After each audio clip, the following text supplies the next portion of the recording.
अस्सलाम वालेकुम। Lecture 25 start हो गया जी F7 का। अच्छा जी, पार्ट बी लिया भैया आपने?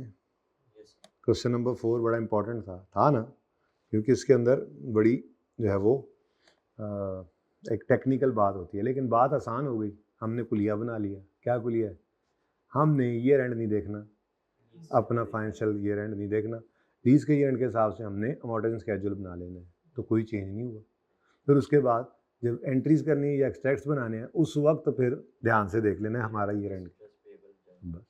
ठीक है, तो थोड़ा सा ये देखना पड़ता है कि इंटरेस्ट निकालना देता किस तरह से। ठीक है, तो कोई मसला तो नहीं हुआ सर, कॉन्सेप्ट कोई नया नहीं था, कॉन्सेप्ट तो लीज का हो चुका होता। ठीक है, अच्छा जी। अच्छा जी, अब ये डेप्रीसिएशन राइट ऑफ यूज़ की ओनरशिप ट्रांसफ़र हो, ओनरशिप ट्रांसफ़र ना हो, इस केस के अंदर डिफरेंट है। प्लस लीज टर्म की डेफिनेशन, लीज टर्म में क्या आना है क्या नहीं आना, ये दो चीज़ें जो हैं ये आपको पार्ट बी में मैं आज इंक्लूड कर दूंगा। ठीक है, मैं आज आपको लेसी की दूसरी तरह की लीजेस कराना चाह रहा हूँ और सेल एंड लीज बैक करवाना चाह रहा हूँ। ठीक है, हो सकता है सेल एंड लीज बैक में ये वाला काम हम कर लें और दूसरा ना कर पाएँ, लेकिन बच्चे आज काम में थोड़ा सा परेशान भी हो गए उसको देख के। एनीवेज स्टार्ट करते हैं जी। बल्कि यूँ कर लेते हैं, सेल एंड लीज बैक को कल पे ले जाते हैं। ठीक है, आज हम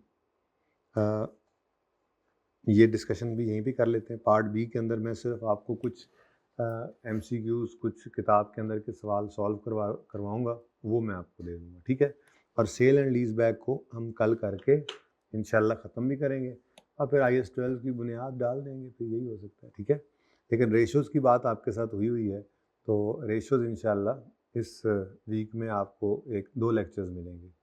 कोशिश करेंगे उन 2 के अंदर वो पूरे हो जाएँ।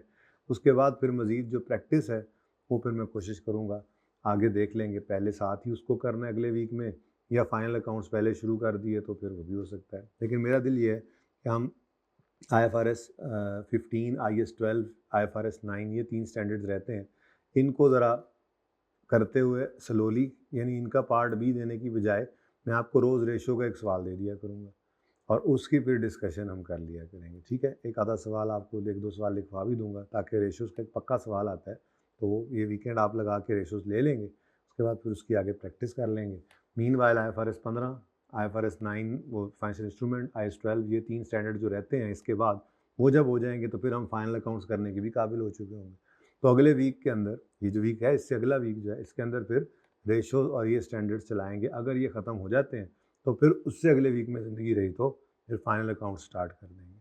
ठीक है, फाइनल अकाउंट्स के ऊपर भी 3 से 4 दिन तो लग ही जाते हैं मिला जुला कर, और फिर रह जाएगी कंसोलिडेशन। अब वो हमारी हिम्मत पे कितने टाइम में ख़त्म करते हैं हम, वो फिर सिलेबस ख़त्म हो जाएगा। ठीक है, कोशिश मेरी यही है कि 20 के आसपास आपका सिलेबस ख़त्म हो जाए। तो मैंने आपको कहा था स्टार्ट में ही कि मैंने अराउंड 100 आवर्स पढ़ाना है, और ज़रा इसको आसिम को बुलाना ना, इससे पूछना था, मैंने कहा भी था कि मुझे बताए कि कितने आवर्स हो गए हैं। तो पार्ट बी की वजह से नंबर ऑफ़ लेक्चर्स शायद थोड़े से कम हो जाएं, लेकिन 100 आवर्स 105, 110 घंटे, 100 घंटे वैसे मेरा टारगेट होता है कम से कम ये जो है वो पढ़े जाएँ। इतने तो होने भी चाहिए, इससे कम भी मैं समझता हूँ कि फिर इस सब्जेक्ट के साथ जाती है। तो लोग क्रिटिसाइज़ थोड़ा करते हैं कि यार इतने आवर्स तो नहीं बनते, तो ज़्यादा है। कोई कहता है 50 आवर्स में पढ़ाओ, कोई कहता है 60 आवर्स में पढ़ाओ, मुझे तो उसकी समझ नहीं आती। 100 आवर्स इंशाल्लाह, मैं 100 आवर्स मेरे ख्याल में इनफ है, ज़्यादा भी नहीं है कम भी नहीं। ठीक है, तो कोई बात नहीं, हम पढ़ते जाएँ, हमने असल में अपना काम पूरा करना है। वो मेरे 120 में भी नहीं होगा तो मैंने नहीं छोड़ना, और वो मेरा 95 में होगा तो मैं ख़त्म कर दूंगा। सिलेबस पूरा करना है ना मैंने, जैसे इफेक्टिवली हो सके। अच्छा जी, तो डिस्कशन कर लेते हैं जी थोड़ी सी इसकी। आप ये एग्जाम्पल देखें, क्वेश्चन नंबर 5, बेसिकली ये कुछ क्वेश्चंस हैं। ठीक है, तो ये आप करेंगे, 6 करेंगे, 7 करेंगे, और उसके बाद फिर मैं आपकी क्लास आज एंड कर दूंगा। ठीक है, मे भी बच्चे किसी वजह से आज नहीं आ सके, पेपर बुकिंग का भी कोई मसला चल रहा था, तो हो सकता है तो कल आ जाएं। सेल एंड लीज बैक भी बड़ा इंपॉर्टेंट है। ठीक है, वो फिर कल इंशाल्लाह करेंगे, लेकिन उसके लिए मुझे चाहिए होंगे प्रॉबेबली 1.5 घंटा मैक्सिमम। तो उसके बाद फिर दूसरा IS 12 हम स्टार्ट कर सकते हैं, ना भी किया तो वो फिर अगले दिन स्टार्ट हो जाएगा। लेकिन ज़हनी तौर पे रेशोज़ के लिए आप तैयार रहें, अब रेशोज़ की अब बारी है, ठीक है। सवाल आपके सामने, in all following cases determine how over how many years lessee should depreciate the asset. मतलब राइट ऑफ यूज़ को लेसी कितने साल पे डेप्रिशिएट करे, ये हमने डिसाइड करना है, ठीक है। अब केस 1, लीज टर्म 6 साल है, यूजफुल लाइफ 7 साल है, annual rentals in arrears, ownership will transfer to lessee at the end of lease term. यानी एसेट किसको मिल जाना एंड पे? लेसी को। तो फिर क्यों? क्योंकि एसेट तो लेसी को ही मिल जाना है लीज के एंड पर। तो फिर लीज टर्म छोड़ो, जितने साल एसेट ने फायदा देना है वो सारे का सारा ही हो गया, ठीक है। थोड़ा सा चांद इधर होके बैठो, आज बच्चे ही कोई नहीं काम। अच्छा, तो फिर डेप्रिसिएशन जो हम करेंगे उसमें हम क्या करेंगे जी, हम लिया करते हैं ना right of use, right of use को डिवाइड करते हैं लाइफ से, तो वो लाइफ क्या लेनी है जी? 7 ईयर्स, ठीक है। ये बात समझ आई? अच्छा, यानी अगर ओनरशिप में ट्रांसफर होना है तो फिर हम किस पर डेप्रिशिएट करेंगे एसेट को? बोलो, यूजफुल लाइफ पे। याद रहेगा? ये नहीं रहेगा तो अभी हो जाएगा। नेक्स्ट, लीज टर्म 8 साल है, यूजफुल लाइफ 10 साल है, एनुअल रेंटल्स हैं एरियर में, वो अभी इस सवाल में यूज नहीं हो रहा, लेकिन ऐसे जरा सवाल बनाया गया थोड़ा सा। अब डेप्रिसिएशन की कहानी आ रही, डेप्रिसिएशन करनी है। वो जो हमने पहले दिन लिखा हुआ देखा था 2 लाइफ्स, याद है ना? तो असल में ये वो पढ़ा रहा हूँ।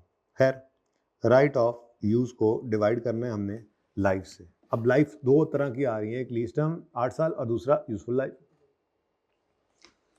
Eight the end of lease term lessee has an option to purchase asset on payment of, इसको कहते हैं स्टैंडर्ड अपनी जुबान में इसको कहता है purchase option.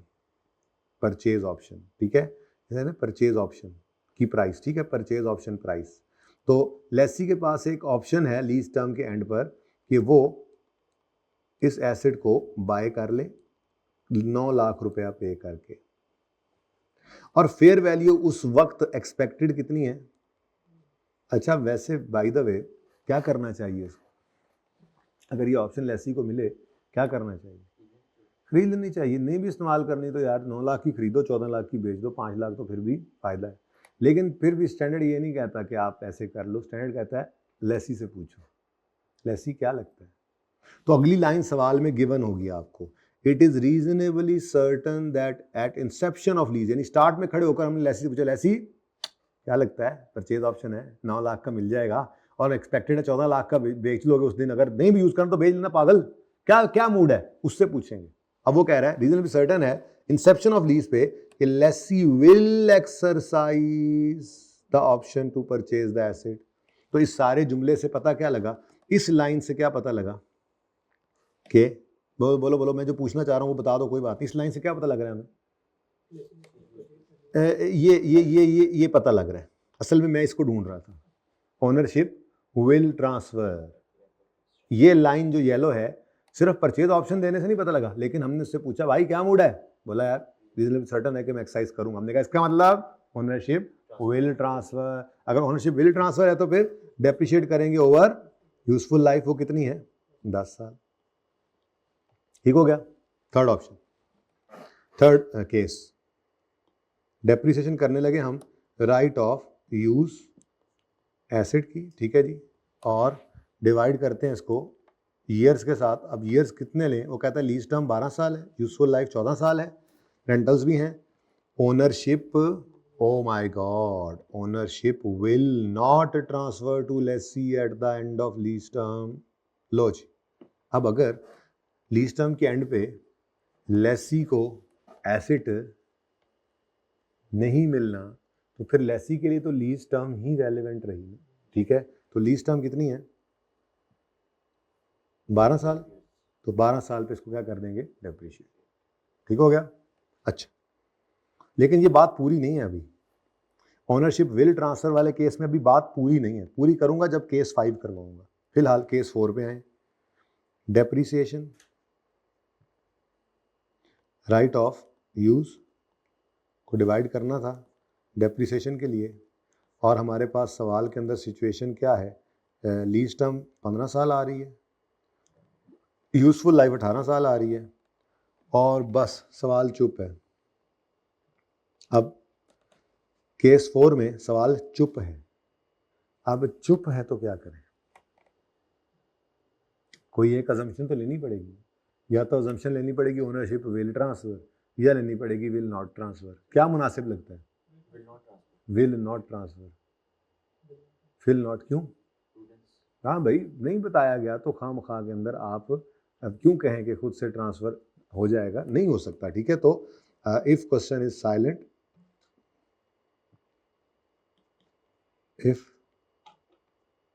if question is silent,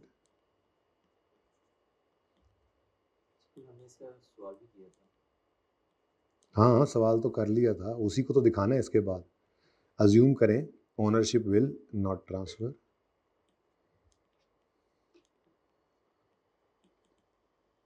ownership will not transfer. अब ओनरशिप विल नॉट ट्रांसफर है तो फिर मेरे लिए तो 15 साल ही एसेट इस्तेमाल में रहा ना जी, क्या ख्याल है? तो डिवाइड किससे कर दिया मैंने? 15 ईयर्स। हाँ जी, समझ आती है?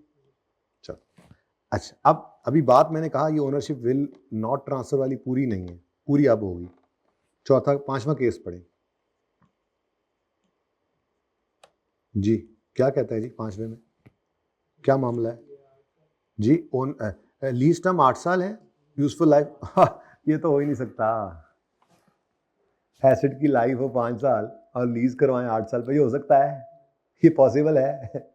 है जी, हाँ पॉसिबल है। मैंने हंस के कह दिया, आपने मान लिया। भाईजान आपके पास इतने पैसे नहीं है, ठीक है, पैसे कम है। आपने कहा भाई बैंक वाले मेरी 8 साल किस्तें बना दो। उसने कहा इस एसेट की यूजफुल लाइफ है 5 साल। ने कहा यार मुझे पता है इसकी एसेट की लाइफ 5 साल है, मेरी किस्तें 8 साल की बना दो। कोई बात नहीं, मैंने ये पैसे 8 साल में वापस करने हैं, नहीं 5 साल में कर सकता। दिस इज पॉसिबल, बिल्कुल पॉसिबल है। ठीक है, मैं कैसे पान नाल हो गए बबो, और अब सही है। ठीक है, अब समझ आई बात? नहीं है पैसे, नजर आ रहा है 5, वो थोड़ा रिलैक्स होना चाह रहा है। वो कहता है यार मेरी बेशक एसेट 5 साल के लिए फायदा देगा, तो यार तुम किस्तें 8 साल की बना दो, कोई मसला नहीं, मैं दे लूंगा 8 साल में। This is possible. लेकिन डेप्रीसिएशन अब किस पे होगी? अब लीज टर्म पे तो एसेट ने फायदा कितने साल देना है, तो इसका मतलब फिर 5 साल हो गया। अब यहां से आके मुझे पता चला, अच्छा ये दोनों केसेस में ये भी साइलेंट था ना, ठीक है, क्वेश्चन 4 भी साइलेंट है और क्वेश्चन 5 भी क्या है? साइलेंट है। तो साइलेंसर लगा हो अगर सवाल को, साइलेंसर अगर लगा हो सवाल को, तो फिर क्या करेंगे? ओनरशिप अज्यूम करेंगे ओनरशिप विल नॉट ट्रांसफर। अगर ownership will not transfer, assume will not transfer मतलब अज्यूम क्या? ओनरशिप विल नॉट ट्रांसफर, ठीक है ना। अब अगर ये है तो फिर अब पक्का असूल पूरा क्या बना? अगर ओनरशिप विल नॉट ट्रांसफर हो तो फिर डेप्रिशिएट करो over shorter of useful life और लीज टर्म। ठीक है, अब असूल हुआ पूरा। ठीक है, अब ये पूरा असूल हो गया है तो मैं यहां पे इसको लिख रहा हूं। ठीक है, मैंने आपको रूल पढ़ाया है जी depreciation of right of use के लिए। तो अब दो सिनेरियोज बन गए, दो पॉसिबिलिटीज हैं। नंबर 1 ओनरशिप विल ट्रांसफर, एक केस होता है ओनरशिप विल ट्रांसफर और दूसरा होता है ओनरशिप विल नॉट ट्रांसफर। ठीक है, अब अगर ये केस है कि ownership will transfer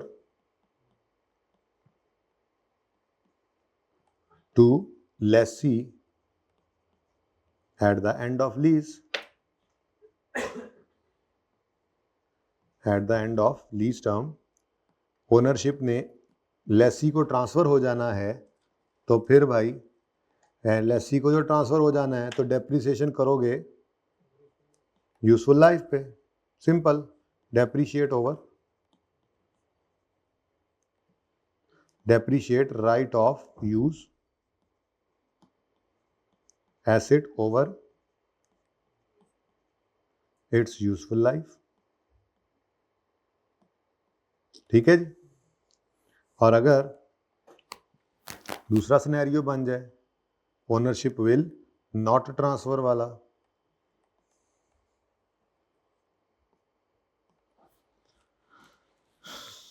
ownership will not transfer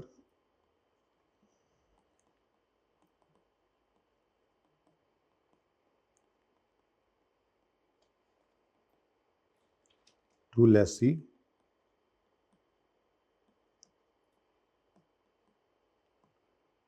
eight the end of lease term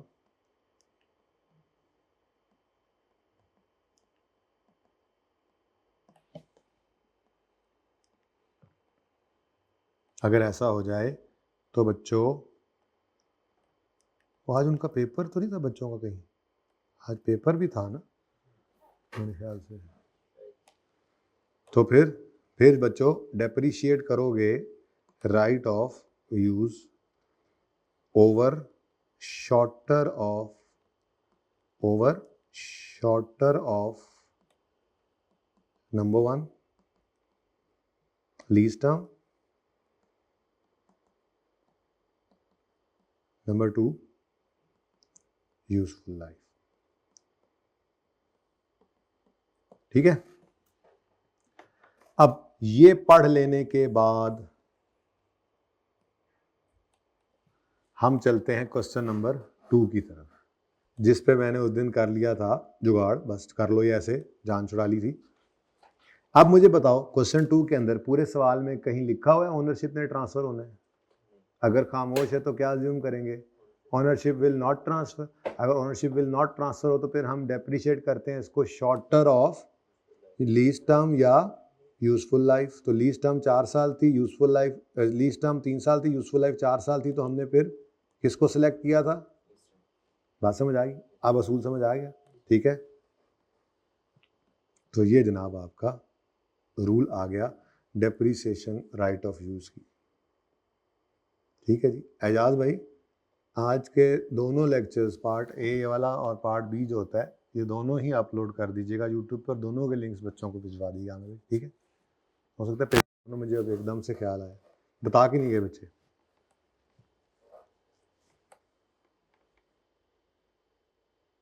ठीक है, चलें आगे। अच्छा, अब ये जो है ना क्वेश्चन 6, ये अब एंड पे करते हैं। ठीक है, अब पहले अगला काम कर लें।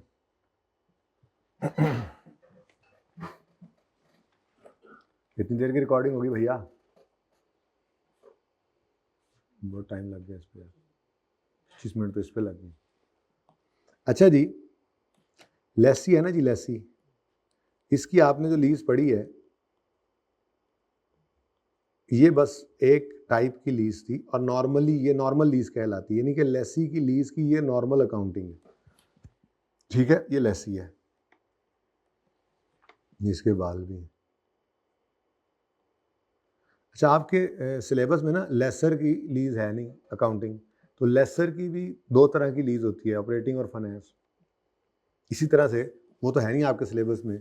लेसी जो है ना, लेसी, इसकी लीज जब आपके सामने आती है ना जी, तो आप सबसे पहले ये काम करेंगे, आप लीज को देखते ही, आज से पहले किया नहीं था, सवाल ही ऐसे रखे हुए थे, लेकिन असल क्या है, स्टैंडर्ड क्या कहता है? अच्छा, पुराना स्टैंडर्ड ना IS 17 जो था, IS 17 लीज का, वो इधर भी लीज को ऑपरेटिंग और फाइनेंस कहता था लेसी के केस में, लेकिन IFRS 16 जब आया, इसने उससे रिप्लेस किया, तो इसने लेसी के बारे में ये बताया कि जब भी आपके सामने कोई लीज आए, लेसी की लीज हो, एक और चीज भी है, कमेंसमेंट से भी पहले इंसेप्शन डेट पे खड़े होकर हम ये डिसाइड करते हैं एग्रीमेंट लीज है भी कि नहीं, वो आपके सिलेबस में नहीं है। लीज क्लासिफिकेशन जब एक बार डिसाइड हो गया कि ये लीज एग्रीमेंट है, IFRS 16 इस पे लगना है, तो फिर यहां से अगली कहानी आपके सिलेबस में है, जिसमें सबसे पहले ये देखा लेसी है कि लेसर। अगर लेसर है तो फिर आपके सिलेबस में नहीं, और अगर लेसी है तो फिर आपकी बात शुरू होगी। तो ये असल में आपकी बात यहां से शुरू हो रही है, आपके सिलेबस की बात, कि लेसी का सवाल आपके सामने आए तो आप उसमें सबसे पहले क्या देखेंगे? आप कहेंगे जी कि जरा बताइए, is it a short term lease? Short term lease को स्टैंडर्ड कहता है 12 महीने या उससे कम। ठीक है, और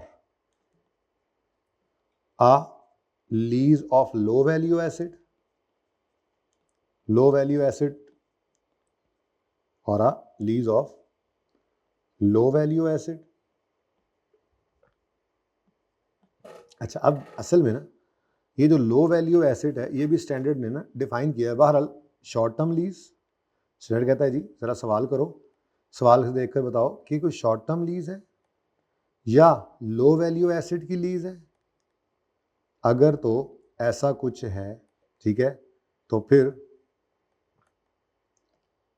अगर ऐसा नहीं है, अगर ऐसा नहीं है तो इसका मतलब वही नॉर्मल अकाउंटिंग जो आप करते आ रहे थे आपने वही करनी थी, ठीक है। अगर इसका आंसर क्या आ जाए, नो, यानी ना तो ये शॉर्ट टर्म लीज है ना ही ये लो वैल्यू एसिड की लीज है। अभी तक मैंने आपको जितने सवाल कराए हैं उनके अंदर ना तो कोई लीज शॉर्ट टर्म थी और ना ही low value. Plant, machinery, equipment low value नहीं होते।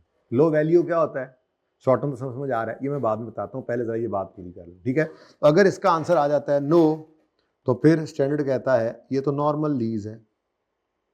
ये क्या है जी, नॉर्मल लीज। क्या मतलब, नॉर्मल लीज कौन सी होती है यार, वही अभी जो आप अभी तक करके आ रहे हैं, जिसमें आप रिकॉर्ड करते हैं, जिसमें आप रिकॉर्ड, लेसी साहब रिकॉर्ड करते हैं।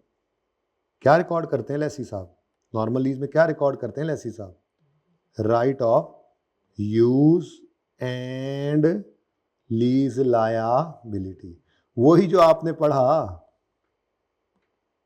नॉर्मल लीज, ठीक है।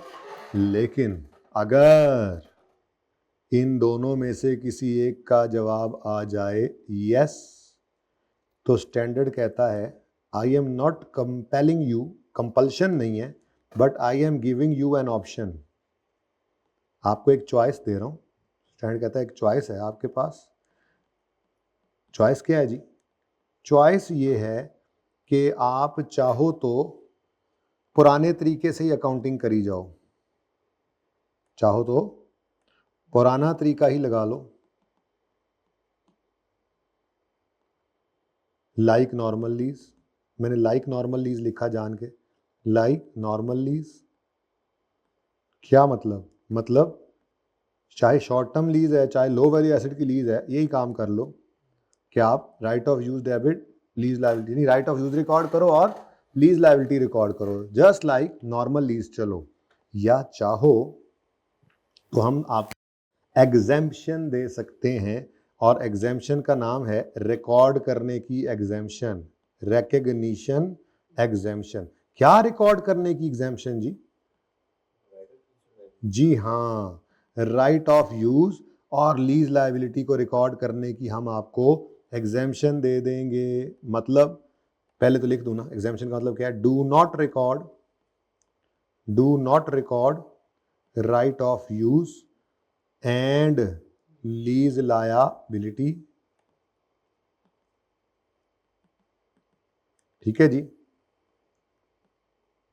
Rather,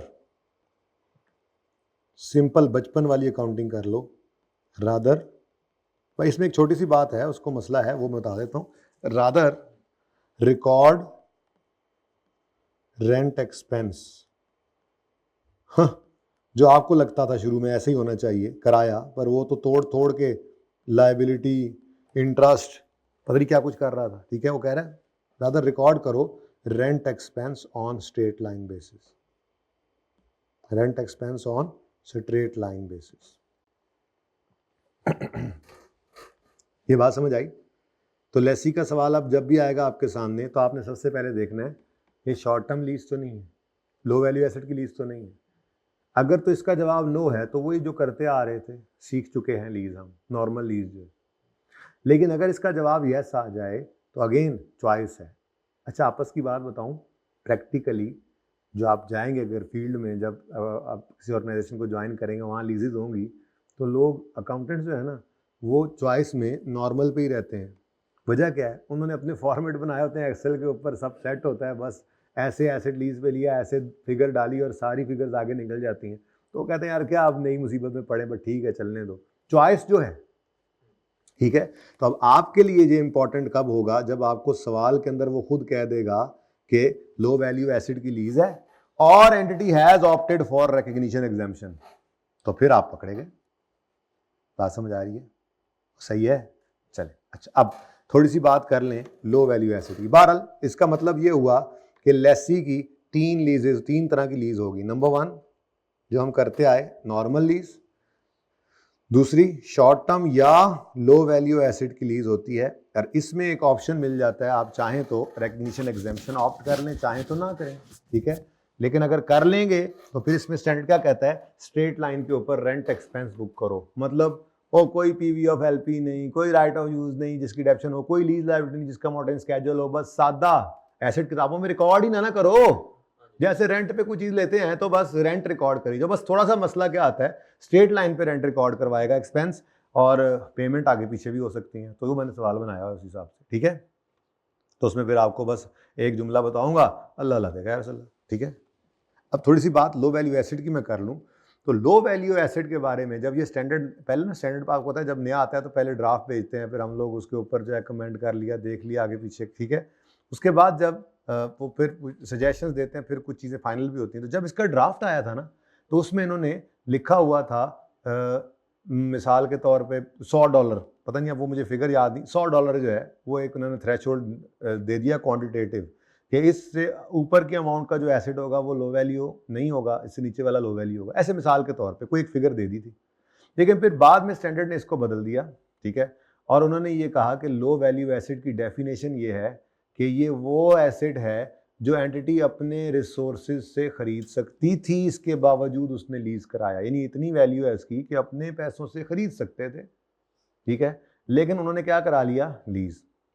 number 1। नंबर 2, फिर स्टैंडर्ड ने खुद कुछ एग्जांपल्स दी जिसके अंदर ये मोटी मोटी आइटम्स हैं, जिसमें उन्होंने कहा जी ये लैपटॉप हो गया, टैबलेट हो गया, पीसी हो गया, फर्नीचर हो गया, छोटे छोटे आइटम्स हैं, ठीक है, जो कि लो वैल्यू में क्लासीफाई हो सकते हैं, ठीक है।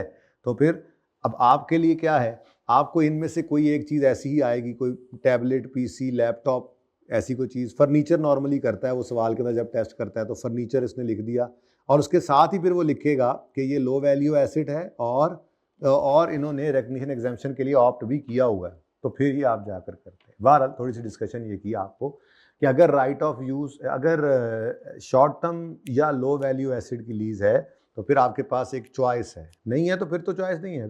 अगर आप शॉर्ट टर्म के लिए लीज है, 12 महीने उससे कम की लीज है, या लीज जो है वो आपकी लो वैल्यू एसेट की लीज है, तो आप चाहें तो रिकग्निशन एग्जाम्पशन में जा सकते हैं, नहीं तो पुराने हिसाब से भी चल सकते हैं। रिकग्निशन एग्जाम्पशन मतलब क्या है, right of use lease liability record करने की जरूरत नहीं है, बस रेंट एक्सपेंस स्ट्रेट लाइन के ऊपर रिकॉर्ड करते जाए, ठीक है, सही है। अब ये बात इस सवाल के अंदर हम देखेंगे। इनफैक्ट इस सवाल के अंदर मैंने लीज लेसी की तीनों तरह की कवर कर दी, ठीक है। तो इस सवाल को करते हैं, इसमें हमने जर्नल एंट्रीज भी करनी है और बैलेंस शीट और इनकम स्टेटमेंट के एक्सट्रैक्ट्स भी बनाने हैं, ठीक है जी। तो जर्नल एंट्रीज भी करेंगे और एक्सट्रैक्ट्स भी बनाएंगे। भाई जरा पॉज करिएगा। अच्छा जी, अब ये क्वेश्चन स्टार्ट करते हैं जी। तो उम्मीद बड़ी है कि आधे पौने घंटे में, मैक्सिमम आधे घंटे में से ये हो जाना चाहिए, ठीक है।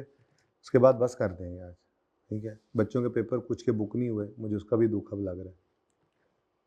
ओके, नो इश्यू, आ जाएं फिलहाल आप, तो आपका तो बुक है ना।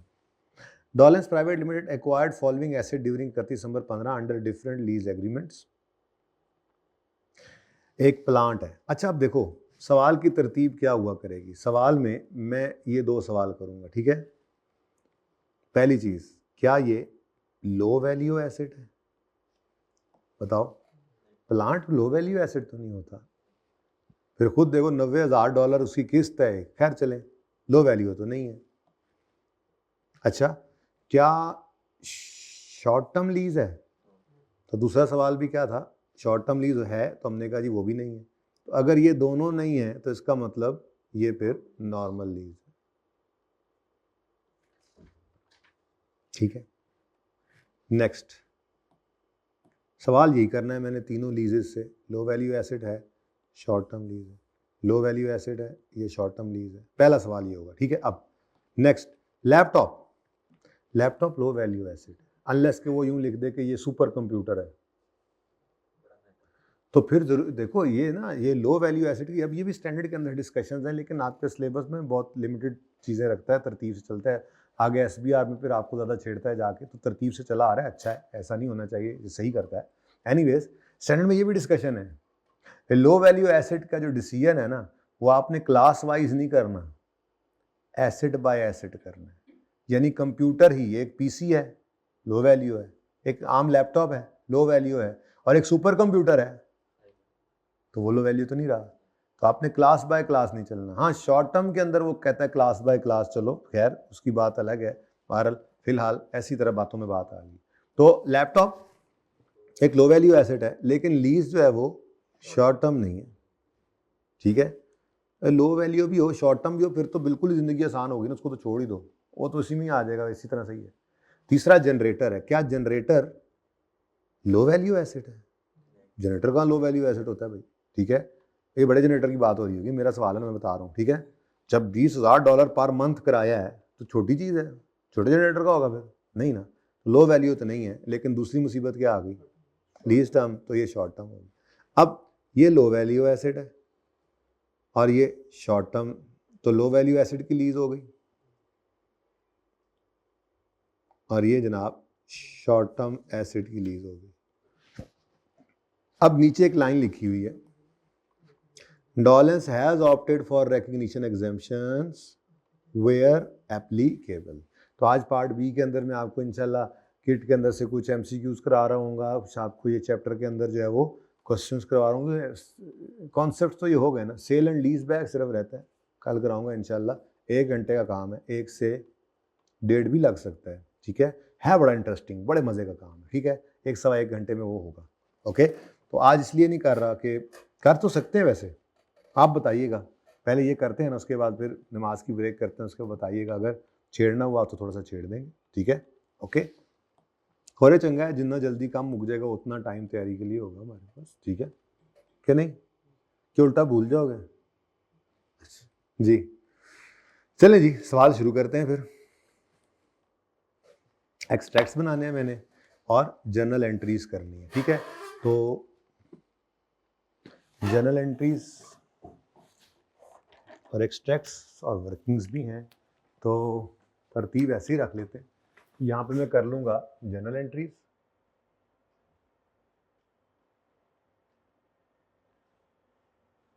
क्वेश्चन नंबर है हमारा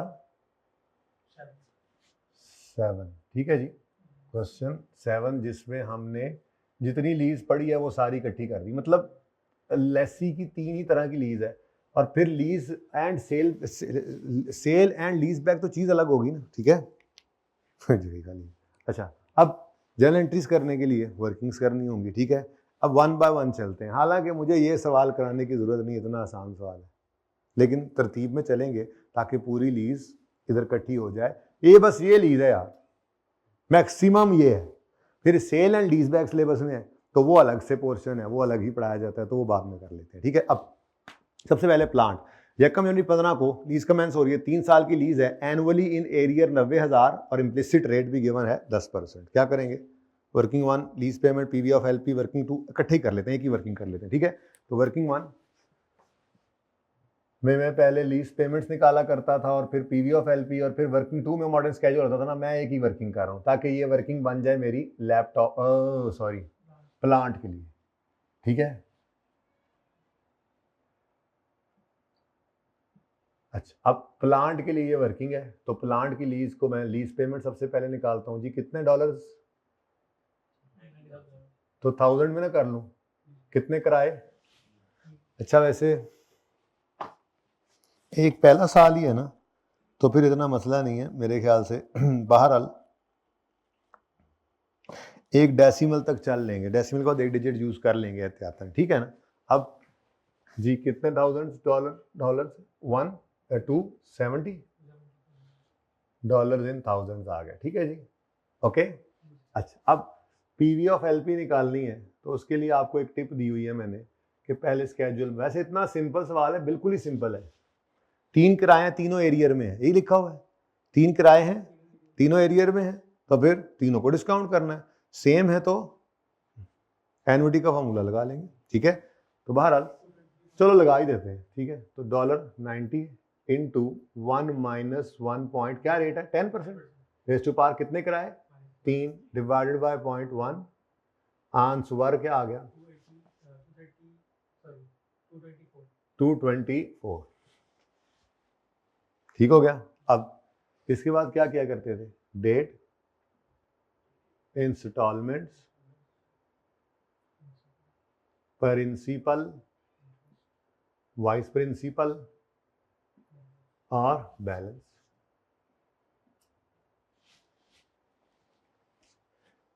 जी लीज कमेंस हो रही है जी 1 जनवरी 2015 पे। ठीक हो गया। पहली लाइन खाली होती है और इसमें क्या आता है, पीवी ऑफ एलपी 224। ठीक है जी। उसके बाद जी किराए एरियर में 31 दिसंबर 15 एक किराया, फिर 31 दिसंबर 16 पर दूसरा किराया, फिर 31 दिसंबर 17 पर तीसरा किराया। अब मुझे सिर्फ 15 की एंट्रीज करनी है, 15 की बैलेंस शीट बनानी है। बैलेंस शीट के लिए 15 के, अगर एरिया का सवाल है, एडवांस नहीं है, सिर्फ एंट्रीज होती तो 15 काफी था। बैलेंस शीट बनानी है तो फिर अच्छा, अगर एडवांस का सवाल हो तो 15 की एंट्रीज के लिए 16 भी बनाना पड़ता है, क्योंकि 15 का इंटरेस्ट 16 के सामने पड़ा होता है। याद है ना, पक्की बात है ना। अब लेकिन अगर सवाल एरियर का हो तो सिर्फ एंट्रीज में आपको, अगर सिर्फ एंट्रीज चाहिए तो फिर 15 की एंट्रीज करनी है तो 15 काफी है, लेकिन बैलेंस शीट के लिए फिर 16 चाहिए, क्योंकि लाइन लगा के आगे से हमने करंट नॉन करंट उठाना होता है। ठीक है, खैर तो 3 खैर पूरे नहीं करेंगे, बस 2 ही काफी हैं। तो बताएं जी 224 पर 10% लगा तो 22.4 आ गया, ऐसा ही है भाई प्रिंसिपल।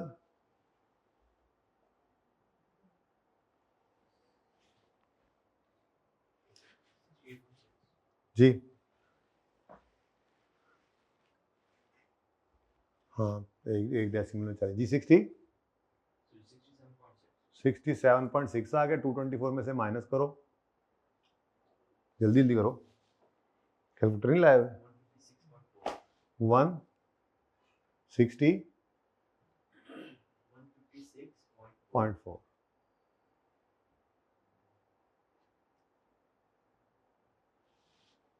फिर जनाब 15.6 इंटरेस्ट आ गया। 90 में से इसको माइनस करो, पहले कैलकुलेशन करा दिया करो ना।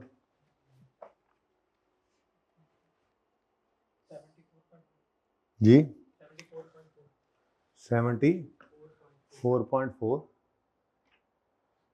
बैलेंस 82 एग्जैक्ट आ गया। सुभान अल्लाह, तीसरे की जरूरत नहीं। अब ये मैंने वैसे ही करा दिया, मैंने कहा चलो इकट्ठा हो जाएगा, ये भी साथ ही आ जाएगा। तो यहाँ पे मैं लैपटॉप के लिए एंट्रीज कर रहा हूँ। ठीक है जी, जो मेरी पहली लीज है, तो 1 जनवरी 15 पर फरमाएं जी क्या एंट्री होगी। 1 जनवरी 15 पर, 1 जनवरी 15 पे क्या एंट्री होगी। लैपटॉप नहीं, सॉरी, प्लांट की एंट्रीज कर रहा हूँ मैं। आई एम सॉरी, मेरी गलती, मैं भी कहाँ परेशान हो गया। Plant, sorry sorry sorry, plant की एंट्रीज कर रहे हैं, वर्किंग प्लांट की। चलिए, यहाँ पे पहली एंट्री 1 जनवरी 15 को क्या होगी। अब आप लैपटॉप डेबिट कर रहे थे ना, हालांकि राइट ऑफ यूज तो हमने रिकॉर्ड ही नहीं करना। अच्छा अच्छा, नहीं नहीं, वैसे कह रहा हूँ, रिकॉर्ड ही नहीं करना था ना, वो याद रखना, एग्जाम्पशन होने की हुई ऑफ जी। राइट ऑफ यूज डेबिट और लीज लायबिलिटी क्रेडिट कितने से, 224 से।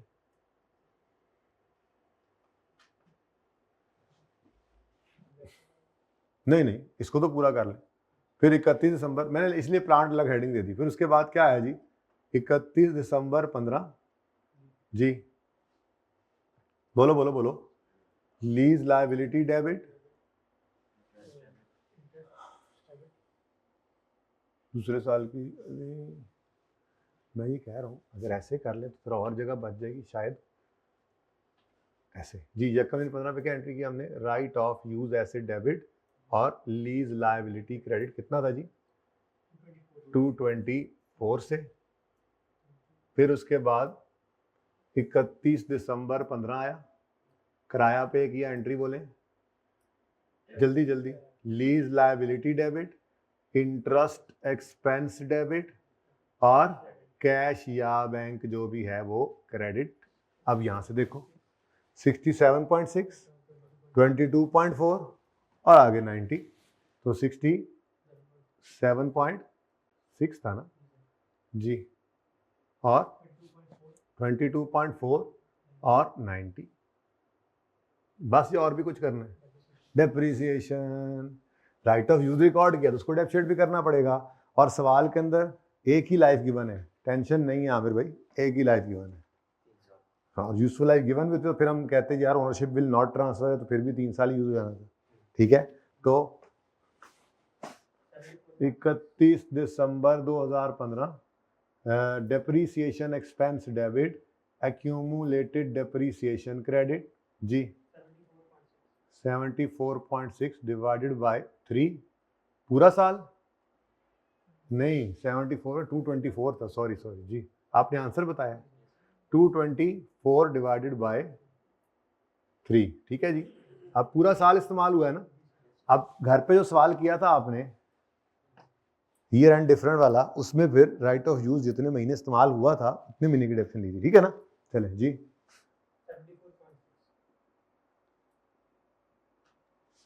ठीक है जी, ये जनाब आपके प्लांट की एंट्रीज हो गई खत्म। एक ही साल की उसने एंट्रीज मांगी थी हमसे।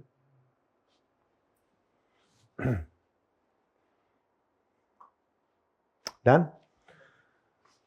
अगर हम बात करें एक्सट्रैक्ट्स की, तो पीएनएल के एक्सट्रैक्ट्स अगर मैं बनाऊं 2015 है ना हमारा साल एक ही एंट्रीज मांगी है बेटा, एक के ही एक्सट्रैक्ट्स मांगे हुए हैं। ठीक है, 16 मैंने सिर्फ इसलिए बनाया कि बैलेंस शीट बनाते हुए काम आए। तो 2015।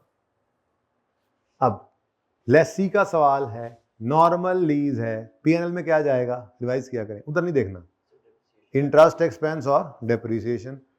तो डेप्रीसिएशन राइट ऑफ यूज की, अब एंट्रीज से ना देखें, मैं तो ये कह रहा हूँ हर चीज इंडिपेंडेंटली करवाता हूँ ना आपको। तो वर्किंग बेस है, वर्किंग से ही एंट्रीज भी हो जाती हैं, वर्किंग से ही एक्सट्रैक्ट्स भी बन रहे हैं, इनकम बैलेंस शीट। ठीक है, तो वर्किंग आपसे एंट्रीज नहीं मांगी गई, मैं इस तरह से आपको बैलेंस शीट बनवाता हूँ, क्योंकि जरूरी तो नहीं है आप एंट्रीज की मोहताजी लेके चले, तो जब भी आपसे बैलेंस शीट इनकम से बनवाएगा तो पहले क्या एंट्रीज करोगे बैठ के, होगा ना टाइम जाया, इसलिए इंडिपेंडेंटली हर चीज करवाता हूँ आपको। तो उस एंट्रीज को अपनी देखना, वरना तो हो जाएगा 1 मिनट में।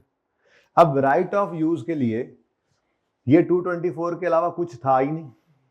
अगर कोई आईडीसी होता, पीवी ऑफ डिसमेंटलिंग होता, तो फिर वर्किंग अलग से करते, राइट ऑफ यूज की कॉस्ट निकालते। अब बड़े हो गए, याद हो गया है, अब क्या करना है, तो सवाल में सिर्फ पीवी ऑफ एलपी, तो बस ठीक है, वही है, वही राइट ऑफ यूज के अंदर आ गई। ठीक है, तो 224 divided by 3 years, answer is 74.6। अब ये एक्सपेंस आ गया, और साथ ही आपने एक मिनट इंटरेस्ट आएगा, फिर और भी 2-3 चीजें हैं ना भाई, वो ये एक ही डॉलेंस लिमिटेड है ना, डॉलेंस लिमिटेड ऊपर लिखा नहीं है, डॉलेंस लिमिटेड है ना, statement of financial position Dawlance limited की, इसके एक्सट्रैक्ट्स।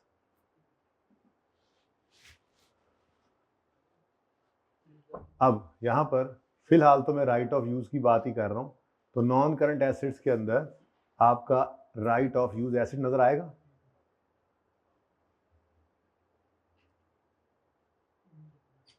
ठीक है जी, अब राइट ऑफ यूज 224 पे कॉस्ट रिकॉर्ड हुई थी, अब ये डेप्शन एक्सपेंस डेबिट अक्यूमुलेटेड डेप्शन क्रेडिट वाली डबल एंट्री करें, बुक वैल्यू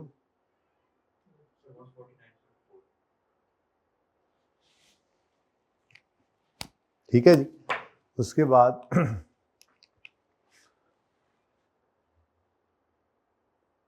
कोई जगह थोड़ी सी करंट एसेट्स के लिए भी छोड़ दें, आ ही जाता है, कोई नॉन करंट लायबिलिटी पे आ जाए। नॉन करंट लायबिलिटीज में आपकी लीज लायबिलिटी नजर आएगी, और करंट लायबिलिटीज में आपकी करंट मैच्योरिटी आ जाएगी, करंट मैच्योरिटी या current portion of lease liability, और इनके लिए हम जाया करते हैं वर्किंग की तरफ, वर्किंग 1 है आज हमारे पास, ऐसे ही है, प्लस इंटरेस्ट एक्सपेंस भी हम वर्किंग से निकालते हैं।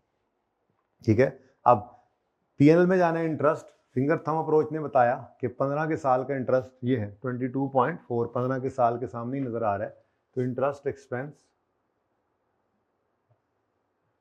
डेबिट कर दिया, मतलब रिकॉर्ड कर लिया, कितना जी 22.4, और क्योंकि ये पे भी हो गया है, कल वाले एडवांस वाले सवाल की तरह से यहाँ पे पेएबल लिखने की जरूरत नहीं, पेज हो गया साल के एंड पे साल का इंटरेस्ट।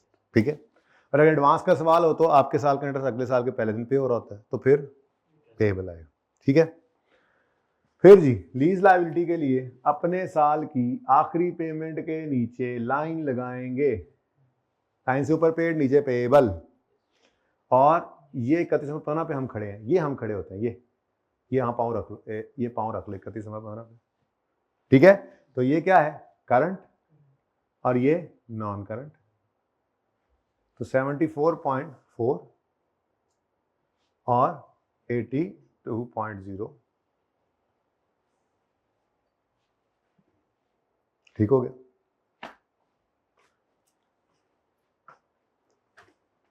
उसके बाद जनाब नंबर 3 पहले करते हैं, जनरेटर। ये क्या करना, इसका करना भी क्या करना है जी। जनरेटर की जर्नल एंट्री करो जरा, क्या जर्नल एंट्री होगी। देखो शॉर्ट टर्म लीज है और इन्होंने रिकग्निशन एग्जेम्पशन के लिए ऑप्ट किया है जहां एप्लीकेबल था, तो जहां एप्लीकेबल है ना, स्टैंडर्ड कहता है शॉर्ट टर्म लीज है तो रिकग्निशन एग्जेम्पशन के लिए ऑप्ट कर लो, तो इन्होंने कर लिया। तो इसका मतलब इन्होंने right of use lease liability record नहीं किया, इंस्टेड इन्होंने क्या रिकॉर्ड करना है, रेंट एक्सपेंस स्ट्रेट लाइन पे है, स्ट्रेट लाइन पे 20,000 पर मंथ है। तो क्या 2 महीनों की अलग अलग एंट्री करनी। मैं तो कहता हूं 31 दिसंबर 15 पे खड़े होकर आप इकट्ठी एक ही एंट्री कर लें जनरेटर के लिए दोनों महीनों की। क्या ख्याल है, कब आपने लीज पे लिया था, ये रेंट पे लिया था लीज पे, कब डेट लिखी हुई है, डेट लिखी हुई है या कम, जनवरी को। अब जनवरी और फरवरी 2 महीने में आपने इसको रेंट पर रखा तो 40,000 रुपये किराया बना, बोलो। अब इसको जनवरी फरवरी 2 दफा कर लें, ये 31 दिसंबर पे बैठ के एक ही बार दोनों महीने की एंट्री कर लें, क्या ख्याल है, कोई फर्क पड़ता है। इस साल के अंदर एंट्री होनी है ना 2 महीनों के रेंट की, तो मैं यहां पर 31 दिसंबर पे ही कर लेता हूं। ये 31 दिसंबर 15 रेंट एक्सपेंस डेबिट। अब ये रेंट एक्सपेंस किसका है जी, जनरेटर का, और कैश क्रेडिट कितना है जी, 25,000 इंटू 25,000 है ना, 20,000 इंटू 2 40 हो गया, ठीक है जी। तो $40,000 ये जनाब एंट्री हो गई, और ये जनाब आपकी ये भी एक लीज की किस्म है, ये अकाउंटिंग है। अब पीएनएल में क्या जाएगा, बोलो। ये इंटरेस्ट एक्सपेंस था लीज लायबिलिटी के ऊपर, अब पीएनएल में क्या जाएगा जी, रेंट एक्सपेंस। लेकिन ये रेंट एक्सपेंस किसका है जी, जनरेटर, कितना है जी, कोई पेएबल कोई प्रीपेड, ये हो सकता है, ऐसा हो सकता है आपने 6 महीने के लिए एसेट लीज पे लिया 1 अक्टूबर पे। अब अगर तो आपने 6 महीने के एंड पे जाके किराया देना है तो 3 महीने का क्लोजिंग पेएबल होगा, और अगर आपने एडवांस में 6 महीने का किराया दे दिया है तो फिर 3 महीने एक्सपेंस, 3 महीने प्री पेमेंट। जो नॉर्मल बच्चों वाली अकाउंटिंग है, वो बचपन वाली एक्रूअल्स वो हो जाएगी, पर ऐसा कुछ था नहीं इसमें, वो हो सकता था, ठीक है, डन हो गया। अब आते हैं तीसरी की तरफ, और वो है लैपटॉप। और लैपटॉप शॉर्ट टर्म नहीं है, लो वैल्यू है, रिकग्निशन एग्जेम्पशन तो लेनी है तो रेंट एक्सपेंस रिकॉर्ड करेगा, पर मुसीबत क्या पड़ गई इस सवाल में, ये छेड़खानी करेगा। 20,000 का रेंट एनुअली इन एरियर है, लेकिन हर साल क्या हो रहा है, अब इसका मतलब हर साल का रेंट एक्सपेंस क्या होगा, डिफरेंट होगा, कम होता जाएगा, ठीक है। स्टैंडर्ड ये कहता है कि भाईजान आपने स्ट्रेट लाइन में बुक करना है तो दोनों में फर्क आ जाएगा, पेमेंट डिफरेंट होगी, एक्सपेंस डिफरेंट होगा, तो प्रीपेड भी हो सकता है, पेएबल भी हो सकता है। यानी एक्सपेंस आपने रिकॉर्ड किया लेट्स से 25 और पेमेंट की है उस साल के अंदर 20, तो फिर 5 पेएबल। एक्सपेंस बुक किया आपने 25, पेमेंट कर दी 28, तो फिर 3 क्या आ गया, प्रीपेड। ये दोनों हो सकते हैं, तो ये एक मसला आ गया। अब इस मसले का हल क्या है, ये एक छोटी सी वर्किंग किया करेंगे हम, वर्किंग 2। नहीं, नॉर्मल पे रखना है तो रख लो, लेकिन उसने क्या कहा है, उसने भाई आपको टेस्ट किया है ना, तो एग्जामिनर ने ना आपको चेक करना है कि आपको ये लीज आती है या नहीं आती है, तो इसलिए वो पाबंद कर देगा भाई आपको। देखो ना सवाल में क्या लिखा हुआ है, they have opted for recognition exemption where applicable. उसे ही पता है कि बच्चा नॉर्मल पे रख लेगा और जान छुड़ा लेगा, वैसे इंटरेस्ट रेट नहीं गिवन था बाय द वे, ठीक है। लेकिन बहरहाल आप कह सकते थे वही वाला यूज करते, 10% इधर भी होना है, ठीक है, चल जाता। लेकिन नहीं भाई, वो नहीं छोड़ेगा आपको, उन्हें टेस्ट करना है कि ये आपको आता है। कल तक आपको ये पता था नहीं ना, आज पता लगा है, तो कॉन्सेप्ट था ना, कॉन्सेप्ट आ गया, अब वो टेस्ट करे ना, अब तो अल्लाह करे। आसान सी बात है, मुश्किल नहीं है, 1 मिनट में होगा। इसका भी जुगाड़ है अपने पास, ठीक है। जुगाड़ी उस्ताद लग गया था। अब क्या करोगे जी, 2 कॉलम्स बना लेने आपने, डेट और इंस्टॉलमेंट या रेंटल, जो भी कर ले, रेंटल ही लिख देता हूँ, रेंटल, इंस्टॉलमेंट भी कह सकते हैं। ये पहले बस 2 कॉलम बनेंगे, डिस्काउंटिंग तो है नहीं। अब पहला किराया किस दिन आना है जी, 31 दिसंबर जाना है, 31 दिसंबर 15 पे, कितना 2000, सिर्फ 2। अगला किराया 31 दिसंबर 16 पे आएगा, लेकिन 2 का 95% कितना बना,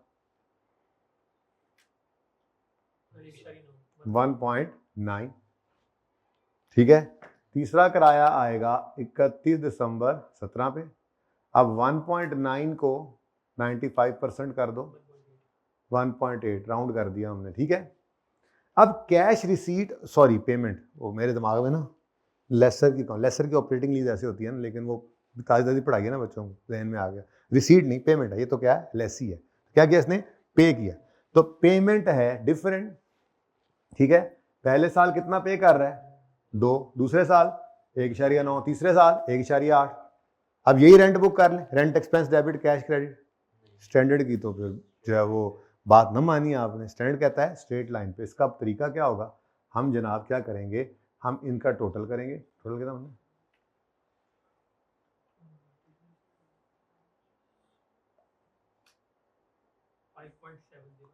5. ये 5.7 जो है, इसको आपने पकड़ लेना है, ठीक है, और इसको डिवाइड कर देना है आपने 3 से, क्योंकि 3 साल है। अगर ये सेमी एनुअल होता 3 साल में 6 किराया, तो डिवाइड बाय 6 करते पर 6 मंथ। ये क्वार्टरली होता तो 1 साल में 4 क्वार्टर होते हैं और 3 साल में 12 होते, डिवाइड बाय 12 करके पर क्वार्टर कर लेते, ठीक है।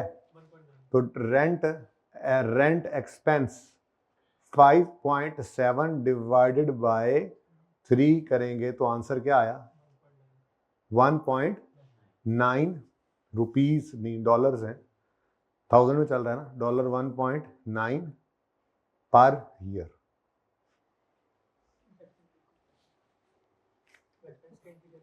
अभी बताता हूं।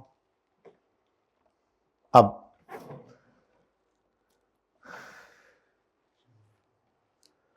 देखो भाई, ये क्या है, ये कैश पे किया, ये क्या क्या है, कैश पे किया, और ये क्या है, रेंट एक्सपेंस बुक किया। अब पहले साल में कैश कितना पे कर रहे हो, 2, और एक्सपेंस कितना बुक कर रहे हो, 1.9। इसका मतलब 0.1 क्या हो जाएगा, प्री पेमेंट। लेकिन आपने ऐसे नहीं निकालना, ठीक है। आपने एंट्रीज की तरतीब यह लिखनी है, कैश पे किया, एक्सपेंस बुक किया, कैश पे किया, एक्सपेंस बुक किया।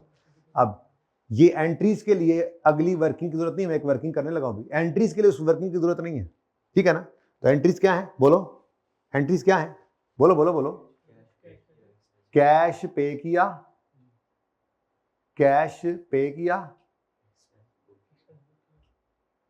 दूसरी चीज एक्सपेंस बुक किया, एक्सपेंस रिकॉर्ड किया। अब इन दोनों के फर्क से प्रीपेड या पेएबल निकल सकता है एक्सपेंस जो है, लेकिन पहले एंट्री देखो, प्रीपेड है या पेएबल है, कहां जाता है, उसमें बैलेंस शीट में। तो अगर वो बनानी है तो फिर इसको सोचेंगे, उसमें जाने के लिए कुछ लेके जाना, ठीक है। तो अभी उसको क्योंकि हमने बनाना नहीं है, पहले मैं सिर्फ सिंपली क्या कर रहा हूं, अलग से एंट्रीज करनी है, तो बस ये 2 एंट्रीज कर दें, ठीक है।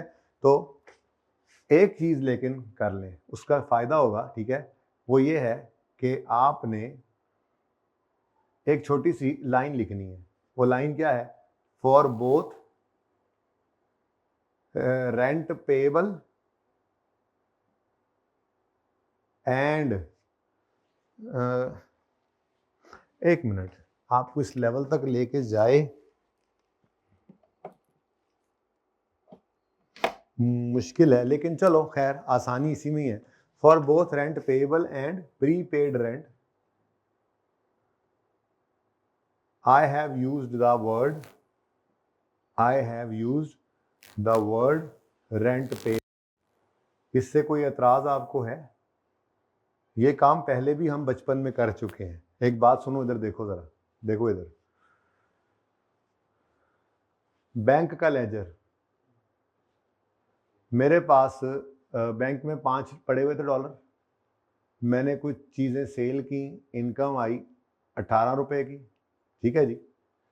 मेरे पास इस वक्त कितना अवेलेबल है कैश? 23 रुपए। मैंने एक क्रेडिटर को पेमेंट की, ठीक है, पेबल को था ना, कोई पेबल पे किया या एक्सपेंस इनकर कर, पेबल पे किया, ठीक है, मैंने एक पेबल को पे किया, 25 रुपए का चेक लिख दिया। क्या ये मुमकिन है?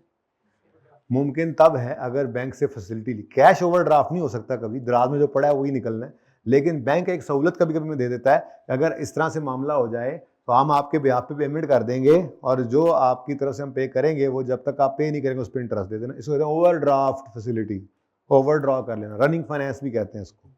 तो बचपन में जब ऐसा होता था तो आपका क्लोजिंग बैलेंस इधर आ जाता था, कितना? 2, सॉरी जी। अब ये तो डिफरेंट साइड पे आ गया, लेकिन आप बैंक के लेजर का नाम नहीं बदल देते कि बैंक ओडी लेजर का नाम रख दें, बल्कि आप इसको बस लायबिलिटी साइड पे क्लोज कर लेते थे। अगले साल फिर ये इधर ओपनिंग हो जाएगा, फिर अगले साल हो सकता है पॉजिटिव भी हो जाए। लेकिन आप जब बैलेंस शीट बनाया करते थे तो बैलेंस शीट के अंदर, ये एफ है, ठीक है, बैलेंस शीट के अंदर करंट एसेट्स की वजह से कहां लिखते थे, और वहां पे जाके आप लिख देते थे ये बैंक ओवरड्राफ्ट है, ये 2 रुपए का, ठीक है। तो मैं भी क्या कह रहा हूं कि मैं एक रेंट पेएबल का लेजर बना लेता हूं। अब इस पेएबल में अगर बैलेंस इस तरफ निकल आया तो पेएबल है, और अगर बैलेंस दूसरी तरफ आ गया तो प्रीपेड, ताकि मेरी ना एंट्री सिंपल हो जाए। और सिंपल कर ली मैंने एंट्री। अब एंट्री क्या है? एंट्री क्या है? कैश पे किया कि एंट्री में क्या करूंगा? Cash debit rent payable credit, ठीक है। और रेंट एक्सपेंस रिकॉर्ड करने की एंट्री क्या करूंगा? Rent expense debit rent payable credit, sorry cash credit rent payable debit, और फिर पहले पेमेंट की एंट्री कर ले, ताकि एडवांस का सवाल हो या एरिया का सवाल हो आपको मसला ना आए। तरतीब यही रखनी है, ठीक है। तो कैश पे किया की एंट्री मैंने करनी है 31 दिसंबर 15 पर, तो मैं क्या एंट्री पास करूंगा जी? बोलो। कैश पे किया की एंट्री, कैश क्रेडिट डेबिट इसको करें, हाँ जबरदस्ती करें, इससे आपका काम सही हो जाएगा बिल्कुल। अब सवाल एडवांस का हो चाहे एरियर का हो, मैंने इसीलिए पहले कैश रखा कि देखो ये तो दोनों सेम डेट पे आ सकते हैं। क्या ख्याल है? सेम डेट है ना, पहले कैश लिखो या पहले एक्सपेंस लिखो फर्क नहीं पड़ता, लेकिन एडवांस के सवाल में क्या होगा? पहले कैश ने आना ही आना है। तो जब दोनों में पहले कैश लिख सकते हैं तो मैंने एक पक्का उसूल बनवा दिया, कैश आया कि एंट्री करेंगे और एक्सपेंस रिकॉर्ड किया कि एंट्री करेंगे, ठीक है। लेकिन दोनों की एंट्री करनी कहां पे है? पेएबल में। बस फिर लेजर खुद ही बताएगा आपको, बैलेंस शीट बनाते क्या करना है वो बताता हूं, ठीक है।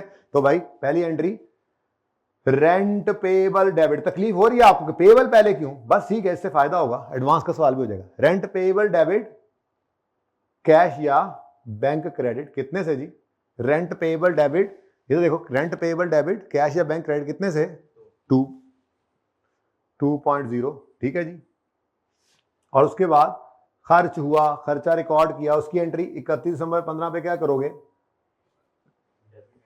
रेंट एक्सपेंस डेबिट, अब कैश दोबारा नहीं कर देना, अब पेएबल क्रेडिट, ठीक है। तो रेंट एक्सपेंस डेबिट और रेंट पेएबल क्रेडिट। ऊपर मैंने लिख दिया क्या?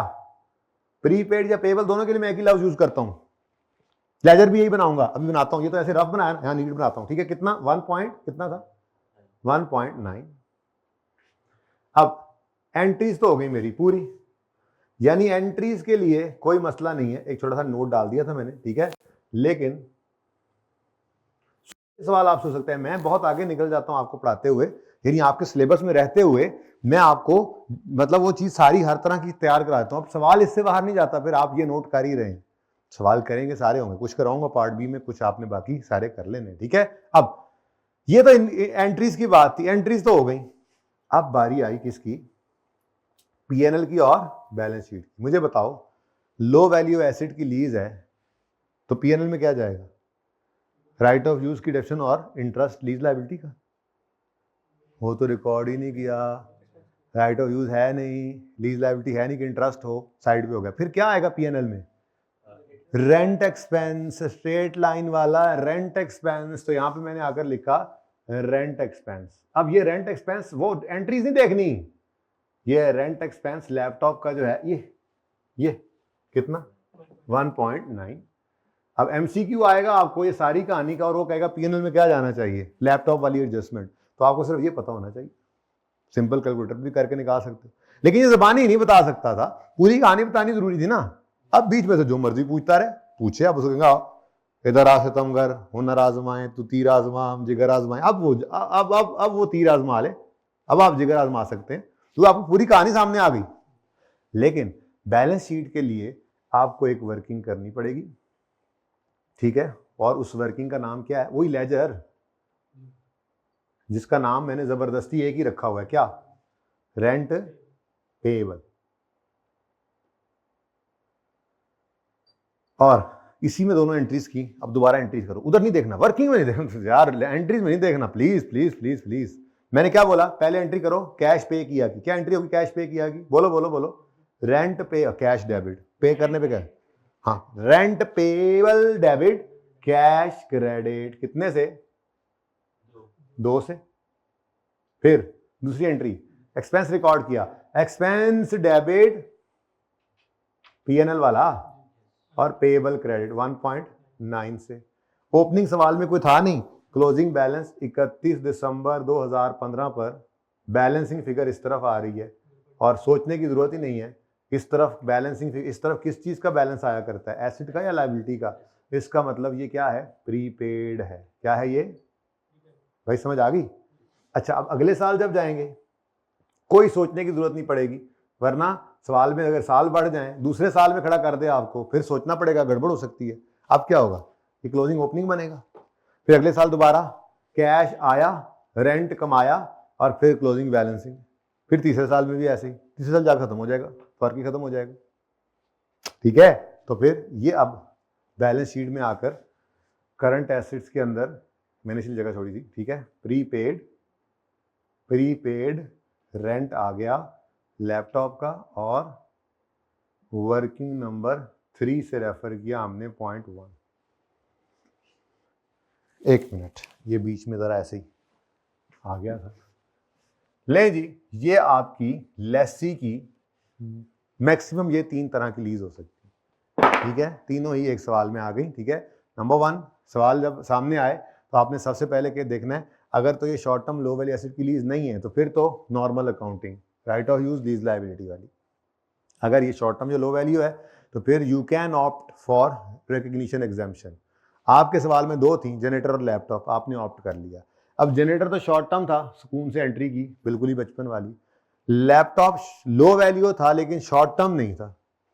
अब स्टैंडर्ड ने क्या कहा हुआ है, रेंट रिकॉर्ड करो स्ट्रेट लाइन पे। जनरेटर में तो हो ही गया था, यहाँ पर वो तो साल ही एक था, स्ट्रेट लाइन तो क्या 2-3 साल में फैला होता, मसला इसी में ही आएगा। तो फिर रेंट पे हो रहा है डिफरेंट, लेकिन एक्सपेंस तो बुक करना है स्ट्रेट लाइन पे। तो फिर मैंने आपको क्या तरतीब बताई, कैश पे किया, रेंट रिकॉर्ड किया, एक्सपेंस रिकॉर्ड किया, इस तरह से एंट्री करनी, दोनों में पेएबल को हिट करना है, एंट्रीज भी हो जाएंगी और ये लेजर बनाओगे तो पेएबल प्रीपेड भी निकल आएगा। ओके, ये दूसरी तरह भी हो सकता था, कैश 2 आया, ठीक है, और एक्सपेंस 2.2 बुक हुआ तो फिर 2 पेएबल आ जाता, कोई मसला कोई नहीं है, इस वर्किंग से रेफर कर देंगे, ठीक है जी। यहां तक कोई मसला? स्ट्रेट लाइन पे करने का क्या मकसद? अच्छा, स्टैंडर्ड ये कहा है कि स्ट्रेट लाइन पे करें, क्योंकि असल में स्टैंडर्ड ये कहता है कि भाई ये एसेट ना आपको हर साल बराबर ही फायदा दे रहा है, ठीक है, बराबर ही यूज कर रहे हो, ये तो बस उसने आपको फंसाने के लिए शायद हर साल पे रेंट कम किया, तो फायदा जब बराबर है तो फिर। अब ये स्टैंडर्ड ने कहा है स्ट्रेट लाइन पे, लेकिन साथ ही स्टैंडर्ड ने एक और बात भी लिखी हुई है, स्ट्रेट लाइन मेथड यूज करो या तुम्हें कोई और अप्रोप्रिएट बेस लगे, तो हो सकता है आपको रेवेन्यू के साथ लिंक कर रहे हो या किसी और तरह से लिंक कर रहे हो, वो भी कर सकते हैं, लेकिन स्टैंडर्ड की गाइडेंस यही है कि स्ट्रेट लाइन पे रेंट एक्सपेंस बुक करो या कोई और अप्रोप्रिएट बेस मिले तो उस पर करो, ठीक है, सही है। यहां पे जरा पॉज करें, नमाज की ब्रेक करते हैं, ठीक है जी। अब जरा इधर तशरीफ लाएं, हमने थोड़ा सा इसको एक्सटेंड किया है, ठीक है, और ये क्वेश्चन नंबर 6 में आपको करा दूं, उसके बाद फिर बल्कि ये क्वेश्चन नंबर 6 प्लस कुछ न्यूमेरिकल्स आपके साथ डिस्कस करूंगा पार्ट बी में। आज के लेक्चर यहाँ क्लोज करते हैं। मैं नहीं चाह रहा सेल एंड लीज बैक में आपको उलझाऊं, क्योंकि ना ये एक टाइप है ना, अभी राइट ऑफ यूज लीजेबिलिटी चल रहा था, एकदम से बीच में आया, हाँ आसान लग रहा है, लेकिन ये ना हो सेल लीज बैक के अंदर ना खुदा ही मिले ना विसाले सनम, तो फिर इसलिए इसको यहाँ पे रोकते हैं। आपने सेल एंड लीज बैक के अलावा सारे एमसीक्यूज आप कर सकते हैं। तो अब पार्ट बी को आपने ज़रा लेना ध्यान से है, जल्दी जल्दी ले लीजिएगा। उसके अंदर कुछ सवाल मैं डिस्कस करूँगा, मुझे नहीं अब पता आधा घंटा बनता है पौना बनता है, लेकिन इस लेक्चर को यहाँ पे क्लोज कर दें। 25 लेक्चर का नॉर्मल पार्ट अब यहाँ पे अल्लाह हाफिज़ है, और पार्ट बी के लिए अस्सलाम वालेकुम।